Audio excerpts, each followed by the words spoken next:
Yeah, so thank you very much, Monica in particular, for, I think it's going to be thank you, unless I'm going to curse you forever, for inviting me on Thursday, was it? If I wanted to get involved in this little, in this special issue and debate about mobility, intersectionality, it's a bit of an experiment, but I think it'd be very useful for me, if not completely confusing for you, to talk about the work I'm sort of starting at the moment, really, which is do the book project with various sort of side writing projects on this notion of planetary being. So what I'm going to try to do is make see how I can use the sort of framework I've been developing to think about what I'm calling planetary being, to see what different kinds of questions it raises for thinking about mobility.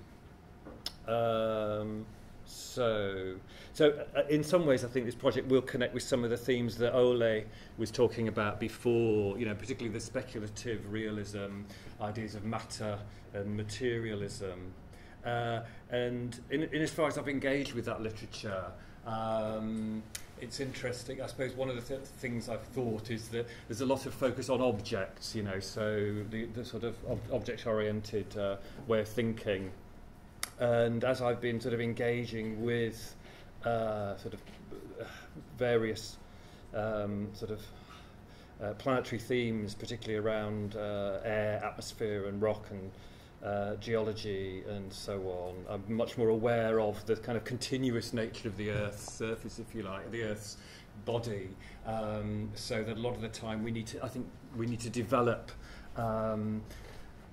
different kinds of ways of thinking which don't focus on the idea of independent objects that are somehow related together. So I've been much more interested in continuous matter. So people have mentioned Tim Ingold and his work on the air and on extending the notion of life to do with the mixing of earth and at the surface of the earth as this place of encounter. I think is much more generative, I think. So what I'm trying to do in the book, I suppose, is to explore the extent to which we can think of being in as far as it's available to us as conditioned by the fact we are a phenomena produced by planets, by the self-organising matter of rocky worlds orbiting stars.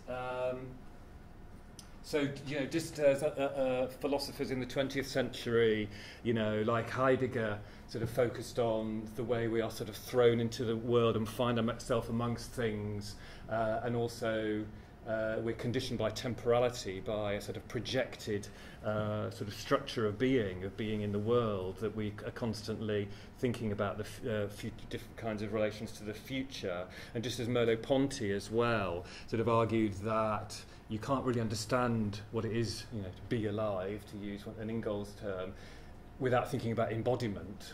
The fact we are embodied beings. And I guess what I'm trying to do is extend that further and say that all of those things, all of those conditionalities of being are conditioned in some sense by this kind of self-organisation of matter in planets. Right. And so I suppose I'm drawing on people like Deleuze and Manuel de Landa. I'm approaching the Earth as this phenomenon, this assemblage, this system of systems which has organised itself over 4.5 billion years through this sort of interplay or dialectic between intensive forces, gradients and differentialities of energy and matter and density and pressure and temperature and so on, and then continually developing the extensive, so this dialectic between the intensive and the extensive, between difference and then form and structure, so that the Earth has become this very structured, highly complex topological object. And so what the ideas I'll be developing are around, for example, that the way the Earth has made possible different forms of existent, if you like, different forms of kinds of things. People were talking about, Ollie was talking about things and objects. So if we think of the different forms of minerality that are produced by the Earth, the separation between atmosphere and the land and the ocean, and then the biosphere, each of those different kinds of enfoldings and separations of the Earth has produced different kinds of objects. So now we have this very complex body of the Earth that has all these different kinds of things, from crystals to cells to multicellular beings, and now to technological artifacts and technological assemblages and languages and science systems and so on. So the Earth has become more and more kind of articulated through this interplay of the intensive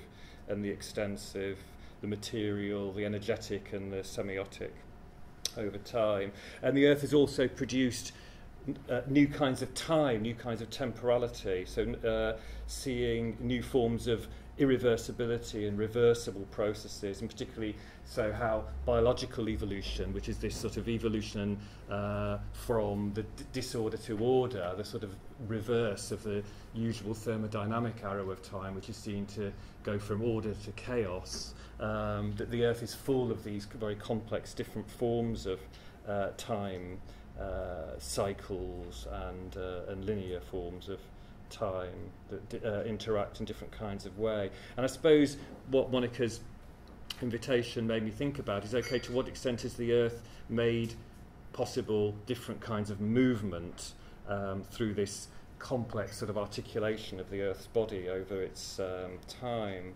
And so this relates to, for me, to the notion of the Anthropocene, which is a concept that I've been working on for the last few years with many other people. So the Anthropocene is the notion that maybe the Earth is entering a new kind of geological state, you know, following the Pleistocene epoch with all its cycle of ice ages, and then the Holocene epoch, which has seen a very stable climate and the rise of human civilization, amongst other things, that maybe we're entering a new stage, the Anthropocene, which is in which the human being and the powers which the human has released in the Earth has become the main kind of determining force. There's lots of discussion about whether this is a useful way of thinking about what's happening, you know, in the current sort of epoch, and the sort of political and philosophical implications of this. And one of the arguments is that, particularly since about the middle of the 20th century, the Earth is exhibiting this great acceleration, and so you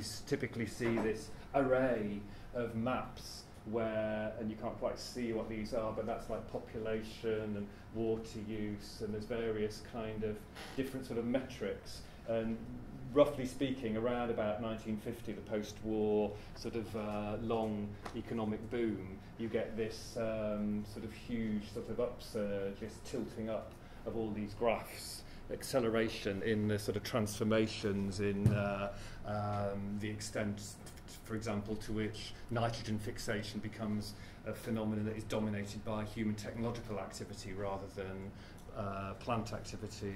Also the monopolization of the Earth's surface for human beings and their domesticated animals, you know, with now currently about the percentage of the zoomass on the surface of the Earth, that is the mass of vertebrate animals. If you add together humans and their domesticated animals, it comes to 97% of the mass of vertebrates on the Earth, and that kind of sense that there's been an accelerating domination. And we could there's more recent graphs that try to separate out the spatial dimension of this acceleration, going from the OECD countries to the BRIC countries, how this sort of Anthropocenization of the Earth has sort of spread and organised itself around the Earth and continues to do so.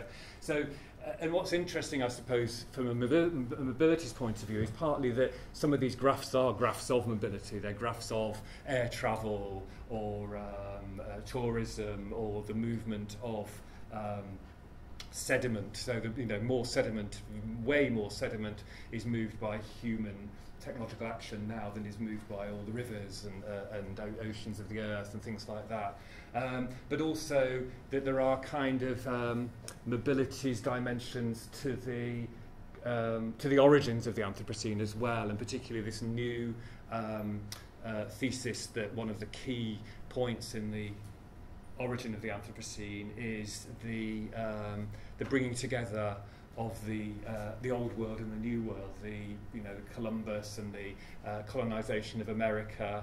So that's partly signalled by this dip in the CO2 concentrations in the atmosphere that happened round about the beginning of the 17th century, which was caused mainly by the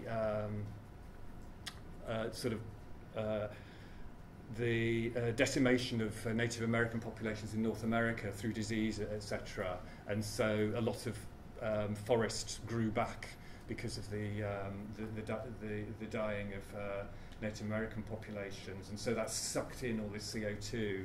But I think a lot of the kind of, as it were, socio-metabolic conditions for the industrialization of Europe and this sort of takeoff of this fossil fuel driven great acceleration eventually in the 20th century was obviously laid by this new kind of geopolitical relations between Europe and the New World, and particularly the access to cheap food and eventually cheap labour, which enabled the industrialisation to take off. So there's some interesting mobility stories, both in the kind of indicators of the Anthropocene and the Great Acceleration, but also in understanding the origins and takeoff of this new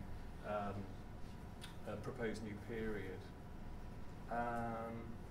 So yeah, I just wanted to quickly show you. I've got these open still.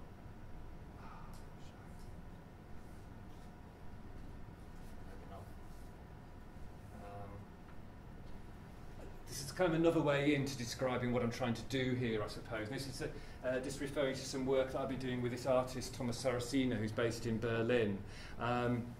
So he's been working with these things called solar balloons. So these are 2 solar balloons which he's designed himself. So these are balloons, as it were, potential forms of transport, mobility, which are purely lifted by solar energy. So there's no helium involved, but neither are they hot air balloons in the sense that they're driven by burners and things like this. So this is very exciting for Thomas because this is his first flight of an untethered solar balloon. Usually he makes these big ones using participatory action and recycled plastic and so on. He's done it in various countries around the world. But these were design balloons, and they took off from Germany, ended up landing in Poland. But one thing I'm fascinated by with the solar balloon is the way that it moves in the atmosphere. Sorry, I'm struggling here to go right.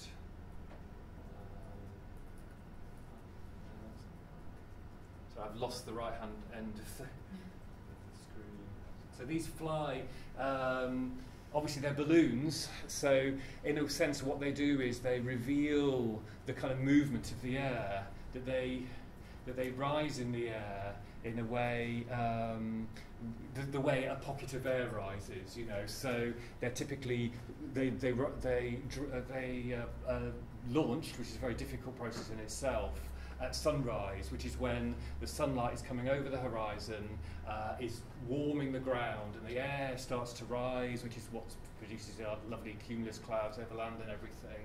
And so the balloon, this solar balloon, is as it were born into life and into movement, in as it were a way which is sort of mimicking and intensifying the movement of air in itself.